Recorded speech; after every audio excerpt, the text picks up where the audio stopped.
Je vais vous parler ce soir d'un dialogue entre Nachiketas et Yama. C'est un extrait de Katha Upanishad. C'est un très long dialogue, très intéressant, et donc on va continuer la fois prochaine avec ce dialogue.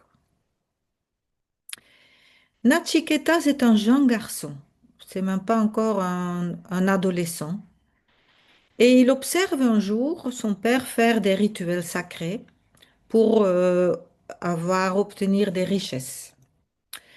Mais le jeune garçon est très touché par cet événement tant que il observe comme des impuretés dans le rituel. Il propose à son père de réparer ces impuretés en le sacrifiant lui-même et en l'offrant à son père. Et il dit, Père, je veux m'offrir à qui tu m'offres. Et le père, fâché de ce que ton fils lui dit, il dit, mais je t'offre à la mort. Tout aussi dit, il regrette ces mots, mais bien c'était dit. Mais rien à faire, Nachiketas, il va à Yama, Yama le dieu de la mort, sans tergiverser. Il n'a pas peur. Il va à la porte de Yama, Yama n'est pas là. Les femmes de maison de Yama disent, mais revenez demain. Non, dit Yama, j'attends ici. Et ce jeune garçon, il attend 3 jours et 3 nuits jusque Yama revient. Et quand Yama revient, il voit ce garçon qui est resté là sans manger, ce qui ne se fait pas à l'époque de ne pas donner à manger à des autres. Il lui dit, ben, je te exaucerai 3 vœux pour réparer cette faute. Ok, dit Nachikétas. Alors mon premier vœu, c'est que mon père n'est plus fâché et qu'il retrouve son calme et qu'il enlève sa colère de moi. Ok, dit Yama. Rassure-toi, toute colère est enlevée, ton père va t'aimer comme avant et t'accueillir comme son fils bien-aimé. Quel est ton deuxième vœu? Mon deuxième vœu, dit Nachiketas, c'est pouvoir faire un rituel sacré parfait. Ok, dit Yama. Et il lui explique tout un rituel, c'est des pages et des pages, comment il faut faire ce parfait rituel du feu. Alors, quel est ton troisième vœu? Alors, mon troisième vœu, dit Nachiketas, c'est concernant la mort. Justement, il y en a qui disent qu'après la mort, on est toujours là, et d'autres qui disent on n'est plus. Qu'en est-il? Peux-tu me dire s'il y a autre chose que le corps qui vit et qui survit? Parce qu'il y en a qui disent oui et il y en a qui disent non. Oh, Diyamasa, c'est une substance très compliquée, très délicate, très subtile.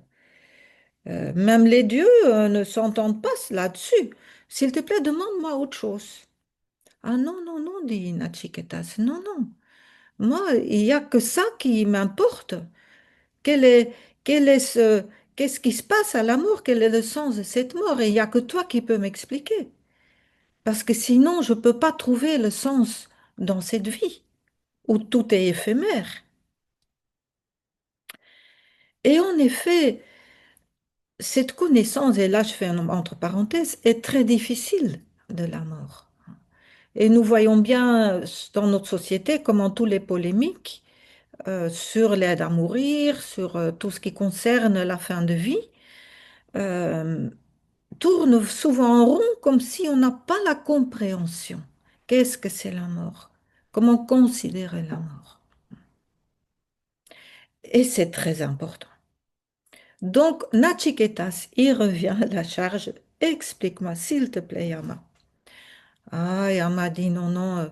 Demande-moi des terres, demande-moi d'être roi, je te le donne. Donne-moi, je peux te donner des éléphants, des progénitures, des femmes, des voitures, des chariots, des voitures de luxe, on dirait. Je peux. Demande ce que tu veux, je te le donne. Oh, dit Nachiketas, à quoi ça me sert? Tout cela va disparaître tôt ou tard. La vie est courte de toute façon. Ça m'apportera rien.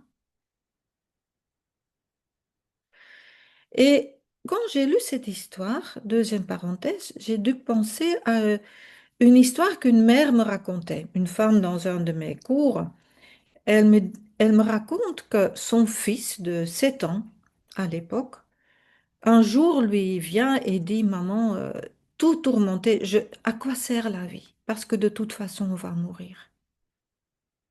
À quoi sert cette vie?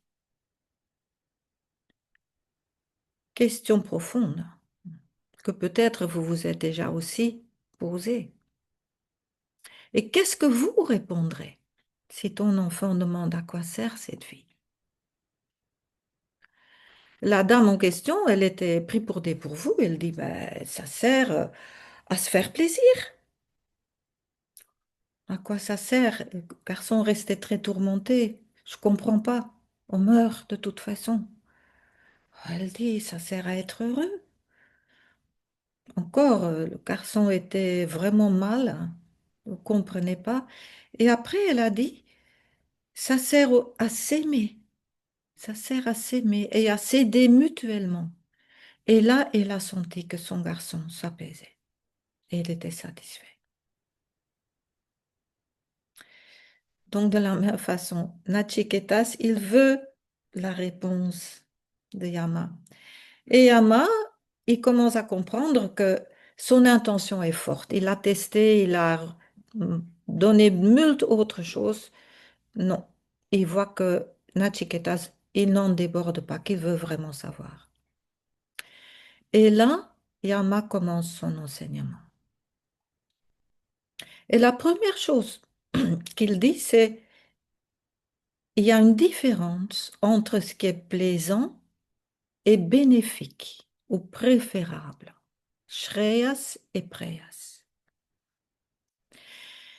Le bénéfique, c'est ce qui, on peut dire, qui est amer au début, mais qui est doux à la fin. Le plaisant, c'est ce qui est doux au début et amer à la fin. Je donne un exemple. Vous sentez un certain vide en vous, un creux, une insatisfaction, et vous jetez sur le chocolat. Au début, très doux. Mais après, parfois, ça risque d'être lourd, pas très bien, on se sent plus très bien, c'est amer. Tandis que tu dis, je vais jeûner parce que ça va faire du bien à mon corps, c'est amer au début, c'est difficile au début, c'est une réticence. Mais tu sais qu'à la fin, tu vas être super bien. Pareil pour méditer. Difficile au début. On trouve mille choses autres à faire, plus plaisant. Mais on sait quand on le fait qu'à la fin, c'est doux. Et dans notre société, on a perdu ces notions. Parce que c'est toujours au court terme, doux au court terme. Donc le plaisir, c'est au court terme. On ne veut pas penser à long terme. Parce qu'en fait, long terme réfère à la mort, réfère à un jour, de toute façon, c'est fini. Hein. Donc, c'est ce que Yama explique. En fait, le plaisir, c'est choisi pour des gens de intelligence pauvre. Ils font même pas la distinction entre plaisant et bénéfique.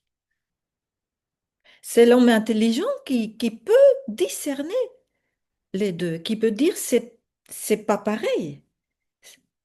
Ça, c'est plaisant, mais pas bénéfique. Ça, c'est bénéfique, peut-être pas plaisant. Et qui les sépare et qui choisit le préférable, le bénéfique. Et il est dit, le, le bon va suivre, le bien va suivre celui qui choisit le bénéfique. Celui qui choisit le plaisir déchoit. C'est comme l'aveugle qui guide l'aveugle. C'est tourner en rond.